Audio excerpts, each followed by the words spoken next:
Hello friends, welcome back to my channel. आप सभी का मेरे चैनल में स्वागत है। आज हम कर रहे हैं इकोनॉमिक्स का सेकेंड पार्ट। ये हमने भारतीय अर्थव्यवस्था का फर्स्ट पार्ट कराया हुआ है। जिसने भी अभी तक नहीं देखा है वो जाकर के देखे यूट्यूब चैनल पर। चलिए स्टार्ट करते हैं अपनी क्लास को। और इसका अगर आपको पीडीएफ चाहिए तो आप हमारे टेलीग्राम चैनल से जुड़ें, जिसकी लिंक आपको डिस्क्रिप्शन बॉक्स में दी गई हुई है, तो आप लोग वहाँ से जुड़ सकते हैं। और टेलीग्राम हमारे चैनल पर जीएस प्लस हिंदी की क्विज पेपर डे चल रही है, तो आप लोग वहाँ से ज्वाइन कर सकते हैं। चलिए स्टार्ट करते हैं अपनी आज की क्लास को। बहुत ही ज़्यादा मोस्ट इंपॉर्टेंट है भारतीय अर्थव्यवस्था, जिसको हम नहीं कर पाते अच्छे से कवर, इसलिए ये शॉर्ट नोट्स है तो इसको हम कवर करा रहे हैं। और इस पीडीएफ के बाद आपको एमसीक्यू की क्लास ज़रूर मिलेंगी। जो प्रीवियस ईयर क्वेश्चन जितने भी यूपीएससी आरओ में जितने भी क्वेश्चन आए होंगे प्रीवियस ईयर के, वो हम कवर करेंगे इसमें। तो चलिए स्टार्ट करते हैं अपनी क्लास को। तो देखते हैं रत्न, महारत्न, नवरत्न और मिनी रत्न कंपनियाँ। 3 कंपनियाँ हैं जो केंद्रीय लोक उपक्रम विभाग द्वारा सार्वजनिक क्षेत्र के उपक्रमों को महारत्न, नवरत्न और मिनी रत्न की श्रेणियों में वर्गीकृत किया गया है। फर्स्ट है महारत्न कंपनियों की कुल संख्या 12 है। नवरत्न कंपनियों की कुल संख्या 12 है। मिनी रत्न कंपनियों की कुल संख्या 74 है।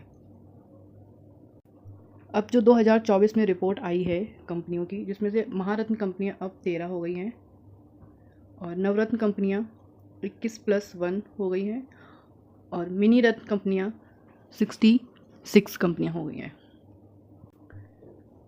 मिनी रत्न कंपनियां कितनी हैं? अब 66 हो गई हैं। जिसमें ये तो हम पहले 12 कंपनियां देखते हैं और इसमें कौन सी एक और जुड़ी हो उसके बाद हम देखेंगे। महारत्न कंपनियां 12 कौन कौन सी हैं वो देखते हैं। बहुत ही ज़्यादा मोस्ट इंपॉर्टेंट है ये महारत्न कंपनियां। महारत्न कंपनियां हैं इधर साइड और स्थापना वर्ष है और उनका मुख्यालय कहाँ पर है ये यहाँ पे हमें दिया गया है। फर्स्ट है national thermal power corporation limited, NTPC. 1975 में इसका स्थापना वर्ष है और इसका मुख्यालय नई दिल्ली में है। तेल एवं प्राकृतिक गैस लिमिटेड, ओएनजीसी। इसका स्थापना वर्ष है 1956, देहरादून में इसका मुख्यालय है। थर्ड नंबर पे भारतीय इस्पात प्राधिकरण लिमिटेड, सेल बोलेंगे SAIL, जिसका स्थापना वर्ष 1974 में हुई थी और इसका मुख्यालय जो है वो नई दिल्ली में है। फोर्थ नंबर पे कोल इंडिया लिमिटेड, CIL।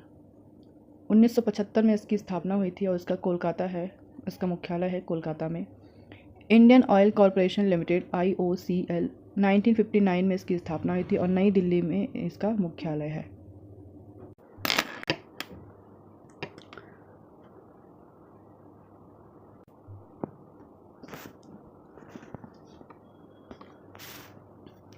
नेक्स्ट है इंडियन ऑयल कॉरपोरेशन लिमिटेड। 1959 में इसकी स्थापना हुई थी और इसका मुख्यालय नई दिल्ली में है।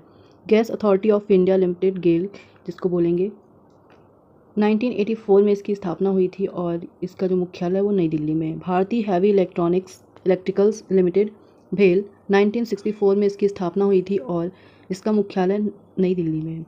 Hindustan petroleum corporation limited, HPCL। 1974 में इसकी स्थापना हुई थी। इसका जो मुख्यालय है वो मुंबई में। Bharat petroleum corporation limited, BPCL। 1977 में इसकी स्थापना हुई थी और मुंबई में इसका मुख्यालय है।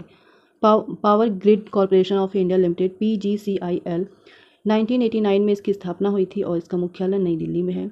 Power finance corporation, PFC। 1986 में इसकी स्थापना हुई थी। इसका मुख्यालय नई दिल्ली में है। ग्रामीण विद्युतीकरण निगम लिमिटेड, REC।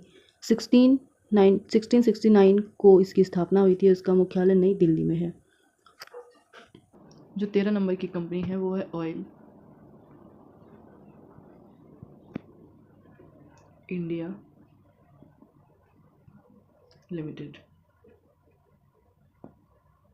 नेक्स्ट आगे देखते हैं प्रमुख औद्योगिक वित्त संस्थानों का स्थापना वर्ष। वित्त संस्थान दे रखे हैं, इधर देखा है स्थापना वर्ष। भारतीय औद्योगिक वित्त निगम लिमिटेड, IFCI। 1948 में इसकी स्थापना हुई है। भारतीय औद्योगिक साख एवं निवेश निगम लिमिटेड, ICICI। 1955 में इसकी स्थापना हुई है। भारतीय औद्योगिक विकास बैंक, IDBI। 1964 में इसकी स्थापना हुई है। भारतीय इकाई प्रन्यास 1964 में इसकी स्थापना हुई है। भारतीय औद्योगिक निवेश बैंक 1971 में इसकी स्थापना हुई है। राष्ट्रीय आवास बैंक 1988 में इसकी स्थापना हुई है। भारतीय लघु उद्योग बैंक सिडबी बोलते हैं इसको शॉर्ट में, 1990 में इसकी स्थापना हुई है। नेक्स्ट आगे देखते हैं। महत्वपूर्ण तथ्य दिए हुए हैं, बहुत ज़्यादा इंपॉर्टेंट है ये। विदेशी मुद्रा विनियम विदेशी मुद्रा विनियमन अधिनियम फेरा 1973 में इसकी स्थापना हुई है। 1973 को 1 जनवरी 1964 में ये 74 में लागू किया गया है। सेकेंड है विदेशी मुद्रा प्रबंधन अधिनियम फेमा 1999 को 1 जून 2000 से लागू किया गया है इसको। भारत में विशेष आर्थिक क्षेत्र नीति पहली बार 1 अप्रैल 2000 को लागू की गई है। नेक्स्ट है भारत में एशिया का पहला निर्यात प्रसंस्करण क्षेत्र वर्ष 1965 में गुजरात के कांडला में स्थापित किया गया है। औद्योगिक नीति 1991 द्वारा भारत सरकार ने 24 जुलाई 1991 को नई आर्थिक नीति की घोषणा की। इसके द्वारा देश के उदारीकरण, निजीकरण और वैश्वीकरण की शुरुआत की गई है। भारत सरकार ने 24 जुलाई 1991 को नई आर्थिक नीति की घोषणा, इसके द्वारा देश में उदारीकरण, निजीकरण और वैश्वीकरण की शुरुआत की गई है। रंगराजन समिति की सिफारिश के आधार पर 2016-17 के बजट से योजनागत और गैर योजनागत व्यय के वर्गीकरण को समाप्त कर दिया गया है। नेक्स्ट आगे देखते हैं।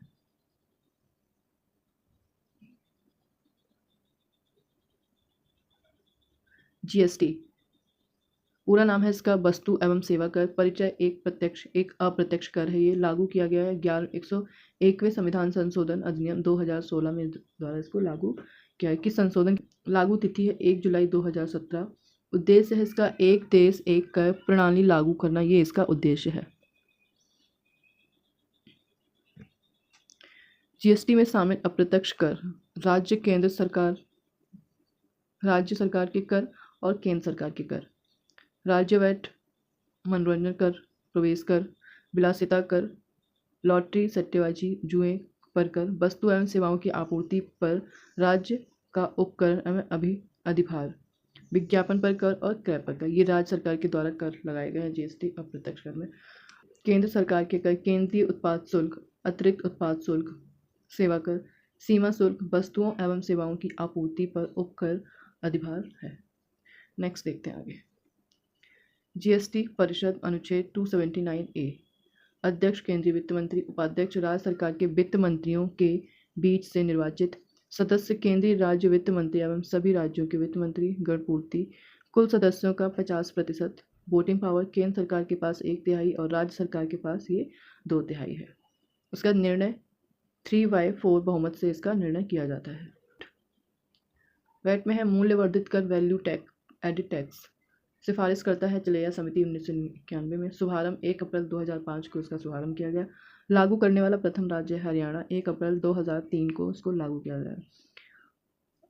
कर का प्रकार जो अप्रत्यक्ष कर है। लागू करने वाला अंतिम राज्य है उत्तर प्रदेश,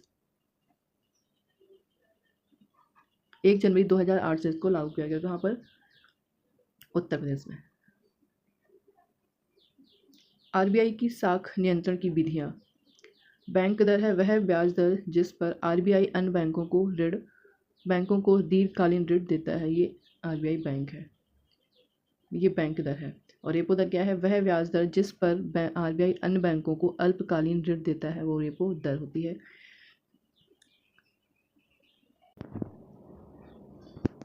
रिवर्स रेपो दर वह ब्याज दर जिस पर आरबीआई अन्य बैंकों से अल्पकालीन ऋण लेता है, ये है रिवर्स रेपो दर। नकद आरक्षी अनुपात CRR बैंकों को अपने कुल जमा का एक निश्चित भाग आरबीआई के पास नकद रखना पड़ता है, इसे ही CRR कहते हैं। वैधानिक तरलता अनुपात SLR बैंकों को अपने जमा का एक निश्चित भाग अपने पास सदैव जमा कोष के रूप में रखना पड़ता है, इसे ही SLR कहते हैं, इसे ही SLR कहते हैं। नेक्स्ट आगे देखते हैं। महत्वपूर्ण तथ्य है भारत में स्थापित प्रथम बैंक बैंक ऑफ हिंदुस्तान वर्ष 1770 कोलकाता में इसकी स्थापना हुई थी।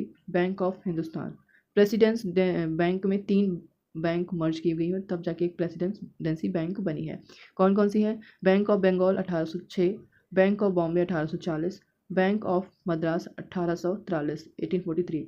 वर्ष 1921 में तीनों प्रेसिडेंसी बैंकों को मिलाकर इंपीरियल बैंक ऑफ इंडिया की स्थापना की गई है।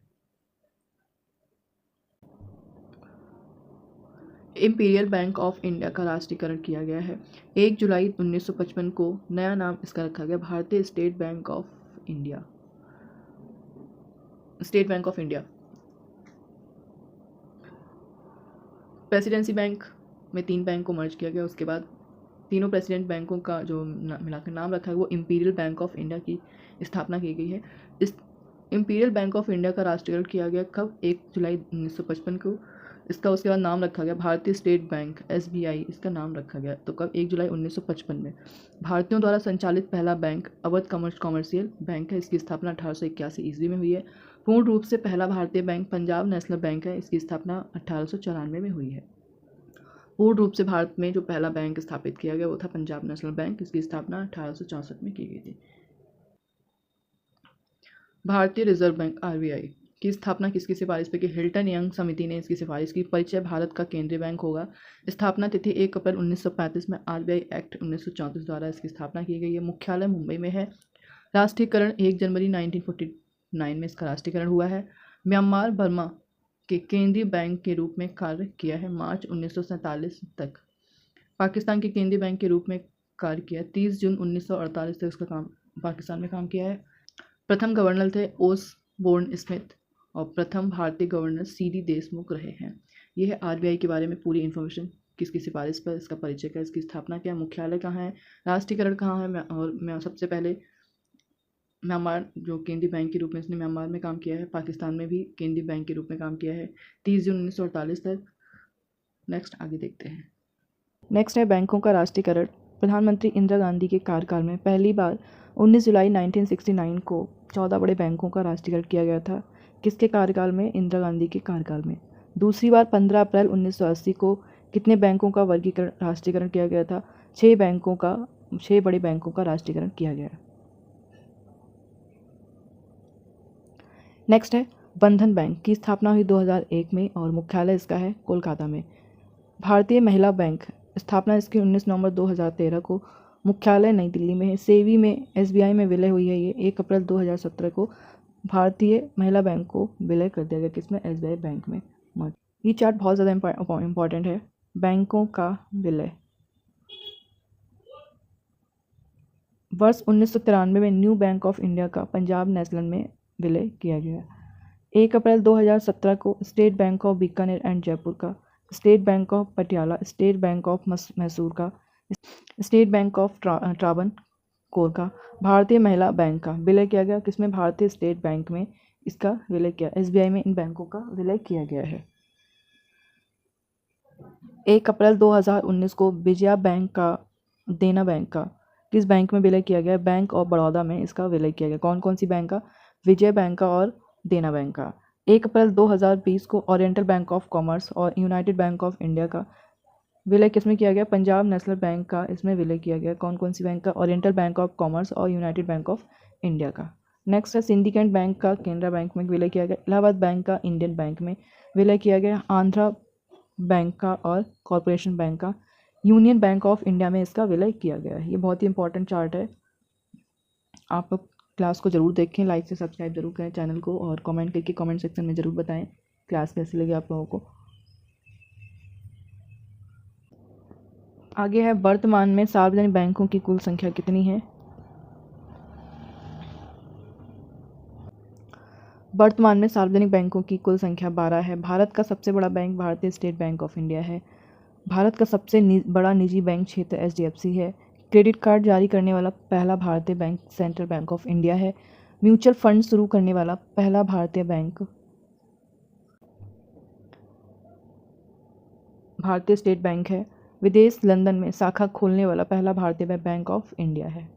प्रमुख भारतीय बैंक और उसके स्थापना वर्ष आरबीआई की स्थापना हुई है 1 अप्रैल 1935 में। एसबीआई की स्थापना हुई है 1 जुलाई 1955 में। पीएनबी की स्थापना हुई है 1894 में। बीओबी बैंक ऑफ बड़ौदा की स्थापना हुई 20 जुलाई 1908 को। इंडियन बैंक की स्थापना 1907 में। यूको बैंक की स्थापना हुई है 1943 में। यूनियन बैंक ऑफ इंडिया की स्थापना हुई है 1919 में। राष्ट्रीय कृषि एवं ग्रामीण विकास बैंक की स्थापना हुई, इसको हम बोलते हैं नाबार्ड, 12 जुलाई 1982 में। क्षेत्रीय ग्रामीण बैंक आरआरबी की स्थापना हुई है 2 अक्टूबर 1975 में। ये चार्ट भी बहुत ज़्यादा इंपॉर्टेंट है।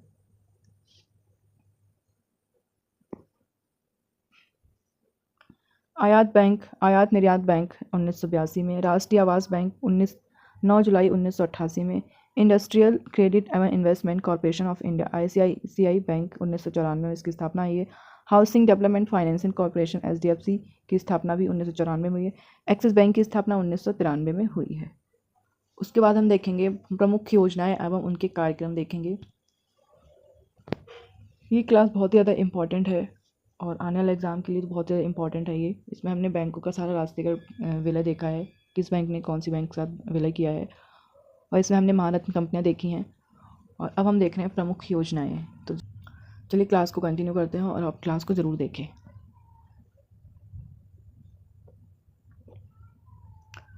प्रमुख योजनाएं एवं उनके कार्यक्रम। योजना एवं कार्यक्रम इधर दिए शुभारंभ तिथि और वर्ष, और इधर उनका उद्देश्य दिया और किस उद्देश्य से ये योजनाएं शुरू की गई हैं। फर्स्ट है सामुदायिक विकास कार्यक्रम, 2 अक्टूबर 1952 में ये शुरू की गई है, इसकी स्थापना हुई है, शुभारंभ किया गया है। उद्देश्य है ग्रामीण लोगों के जीवन स्तर में सुधार करना, ये इसका उद्देश्य है। ट्राइसेम 1979 में इसका शुभारंभ हुआ है, इसका स्थापना वर्ष है ट्राइसेम। ग्रामीण युवाओं को रोजगार हेतु तकनीकी एवं उद्यमिता कौशल प्रशिक्षण प्रदान करना, ये इसका उद्देश्य है ट्राइसेम का। नेक्स्ट है development of women and children in rural India, 1882 में इसकी शुरुआत की गई है। ग्रामीण क्षेत्र की महिलाओं एवं बच्चों का विकास करना, ये इसका उद्देश्य है।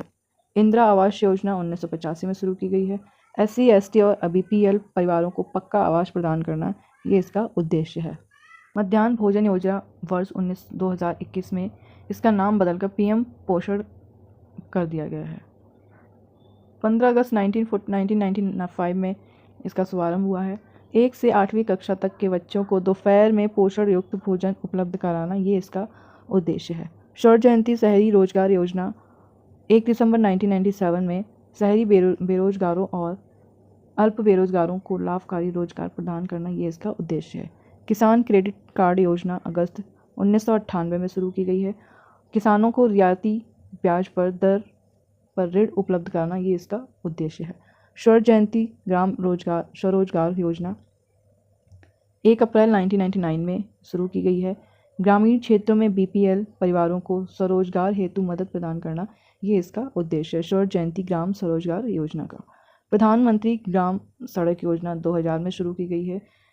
ग्रामीण मैदानी क्षेत्रों में कम से कम 500 आबादी वाले गांवों तथा पहाड़ी क्षेत्रों में कम से कम 250 आबादी वाले गांवों को 12 मासी सड़क से जोड़ना है, ये इसका उद्देश्य है।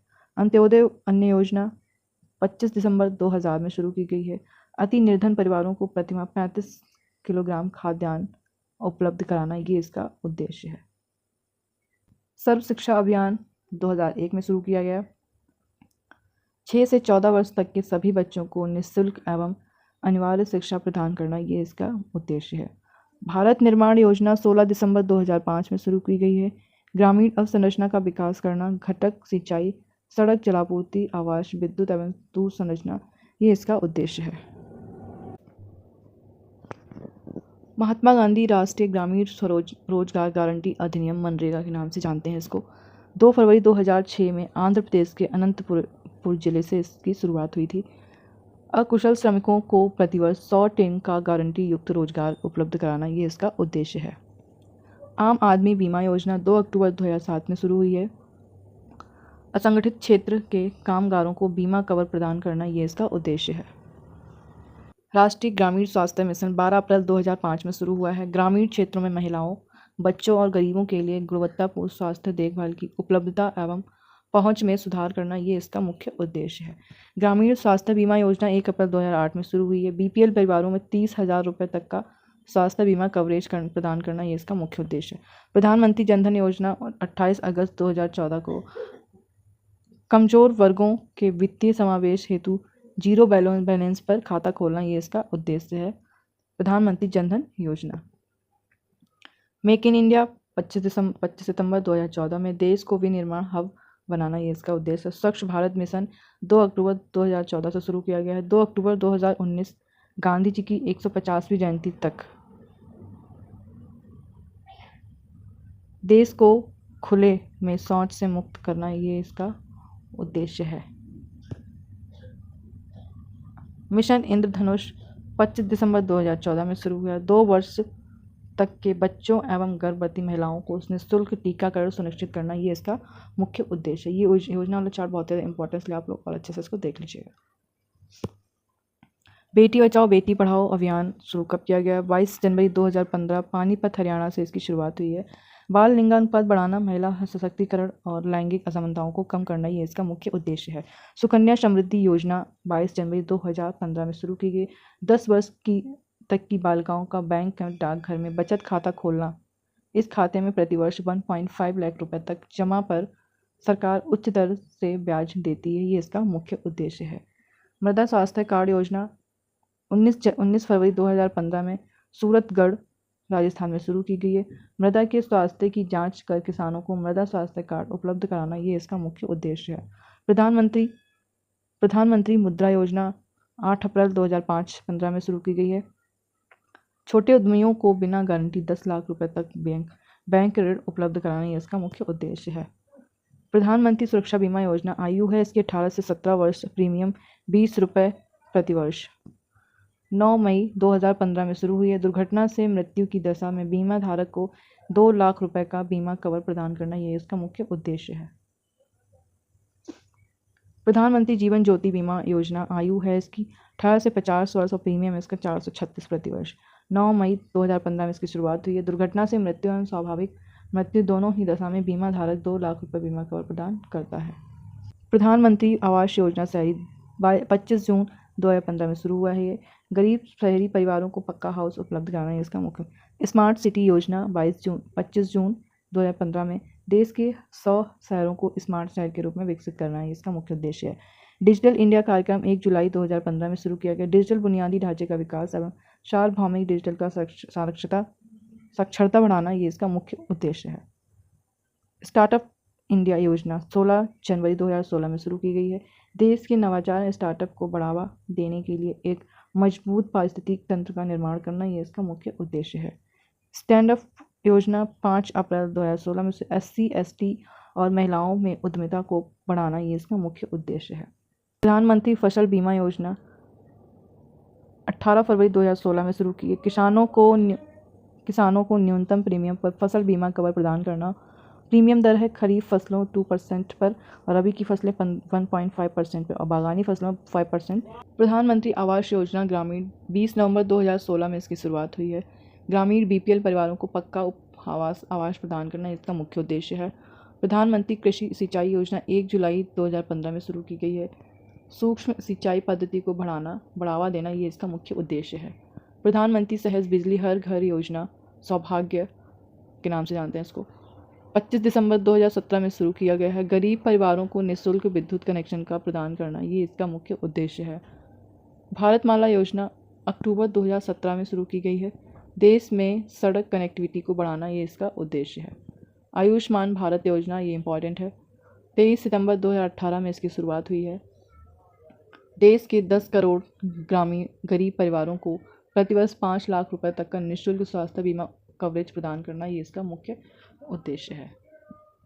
प्रधानमंत्री किसान सम्मान निधि योजना PM किसान 24 फरवरी 2019 को शुरुआत हुई। इसकी किसानों को प्रतिवर्ष 6,000 रुपये 2,000 रुपये की 3 किस्तों में का आर्थिक सहयोग प्रदान किया जाएगा। प्रतिवर्ष उनको 6,000 रुपये दिया जाएगा। स्वामित्व योजना है 24 अप्रैल 2020 में शुरू की। गाँव की भूमि का मानचित्र एवं घरों के मालिकों को अधिकारों को रिकॉर्ड प्रदान करना ये इसका मुख्य उद्देश्य है।